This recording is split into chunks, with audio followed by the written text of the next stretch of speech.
Hello friends, എല്ലാവർക്കും മഴ തോരുന്ന മുമ്പ് എന്ന സീരിയലിൻ്റെ പുതിയൊരു എപ്പിസോഡിലോട്ട് സ്വാഗതം. അപ്പോൾ ഇന്നത്തെ എപ്പിസോഡ് തുടങ്ങുന്നത് നമ്മുടെ ബാലചന്ദ്രനെ ശിവേട്ടൻ വിളിക്കുകയാണ്. എന്നിട്ട് കാര്യങ്ങളൊക്കെ പറയുകയാണ്. അപ്പോൾ ഞാനും രാജി ഇവിടെ നാട്ടിലെത്തിയിട്ടുണ്ടെന്ന്, നിങ്ങളുടെ കുടുംബ പ്രശ്നം തീർക്കാൻ വേണ്ടിയിട്ടാണ് ഞങ്ങൾ മെയിനായിട്ട് ഇവിടെ വന്നിരിക്കുന്നത് എന്നൊക്കെ പറയുകയാണ്.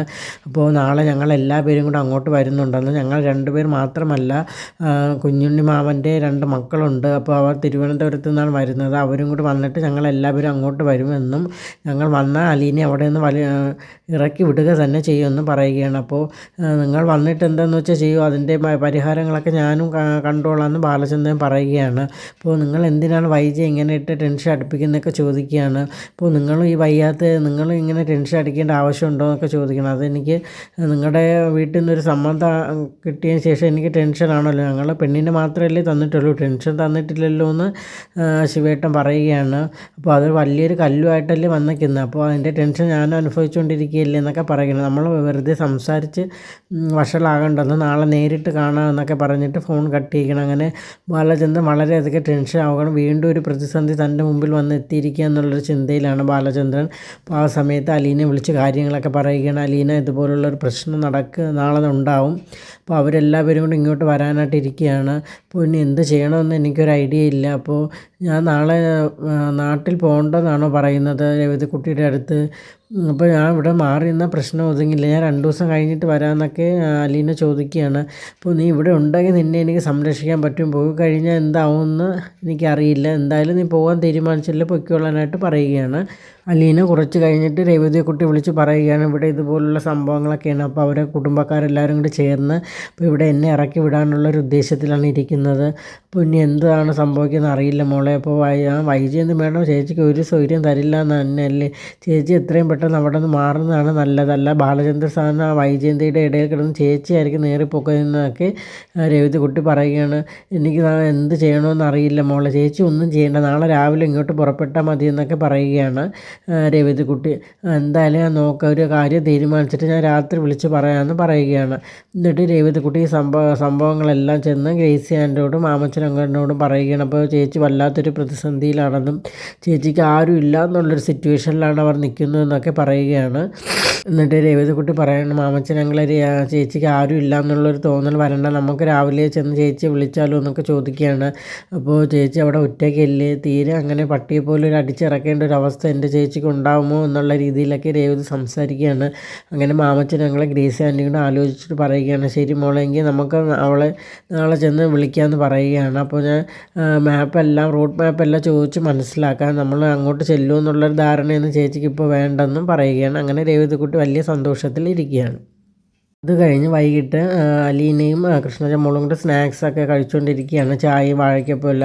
അപ്പോൾ ആ സമയത്ത് അവിടെ ബബിത വരികയാണ്. അപ്പോൾ ബബിത ഒരു ഗ്ലാസ് ചായ എല്ലാം എടുത്ത് കുടിക്കുകയാണ്. അപ്പോൾ കാരണം തൻ്റെ അച്ഛൻ പറഞ്ഞിട്ടുണ്ട് ഇവിടെ ഉണ്ടാക്കുന്ന എല്ലാം തൻ്റെ അച്ഛൻ്റെ പൈസയാണെന്ന്, അപ്പോൾ കഴിക്കാനുള്ള അർഹത ഉണ്ട് എന്നുള്ളൊരു അധികാരത്തിലാണ് ബബിത ചായ എടുത്ത് കുടിക്കുന്നത്. അപ്പോൾ ആ സമയത്ത് വൈജയന്തി ശിവേട്ടൻ്റെ വീട്ടിൽ പോയിട്ട് വരികയാണ്.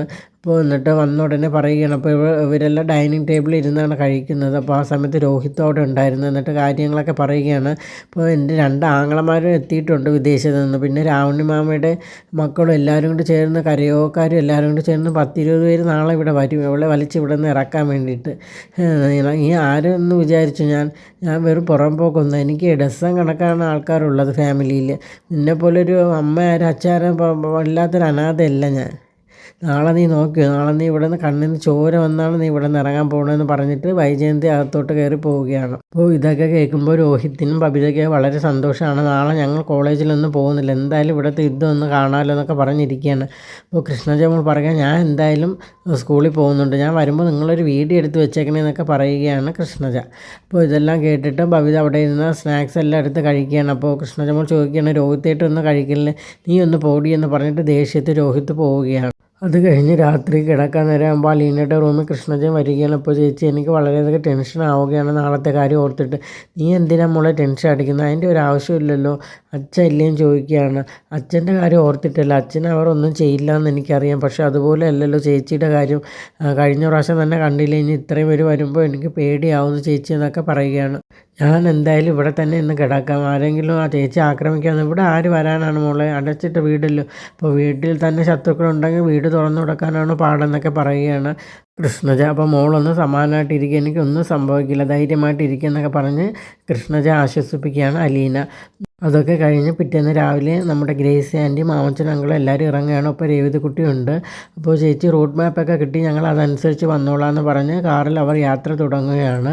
അപ്പോൾ ആ സമയത്ത് ശിവേട്ടൻ ബാലചന്ദ്രനെ വിളിക്കുകയാണ്. എന്നിട്ട് ചോദിക്കുകയാണ്, അപ്പോൾ ബാലചന്ദ്രൻ നമ്മളെല്ലാവരും അങ്ങോട്ട് വരുന്നുണ്ട്, അപ്പോൾ രാവണിയാമ്മയുടെ മക്കൾ തിരുവനന്തപുരത്ത് വന്നുകൊണ്ടിരിക്കുന്നേ ഉള്ളൂ, അപ്പോൾ അവരെ കാര്യം കൂടി ആയ ശേഷം നമ്മളെല്ലാവരും കൂടെ അങ്ങോട്ട് വരാനാണ്, നിങ്ങൾ അവിടെ തന്നെ കാണുമല്ലോ എന്ന് ചോദിക്കുകയാണ്. എന്തായാലും ഞാൻ ഇവിടെ തന്നെ കാണും, നിങ്ങളെ വെയിറ്റ് ചെയ്തിരിക്കുകയാണ്, നിങ്ങളിങ്ങനെ പോരും എന്നൊക്കെ പറയുക. ഞങ്ങൾ വന്ന എന്തായാലും അലീനെ അവിടെ നിന്ന് അടിച്ചിറക്കും, അത് ഉറപ്പുള്ള കാര്യമാണെന്ന് പറയുകയാണ്. ആയിക്കോട്ടെ, നമുക്ക് ഇവിടെ വന്നിട്ട് നോക്കാമെന്നൊക്കെ ബാലചന്ദ്രൻ പറയുകയാണ്. പിന്നെ നമ്മൾ 8-9 പേര് കാണും കേട്ടോ.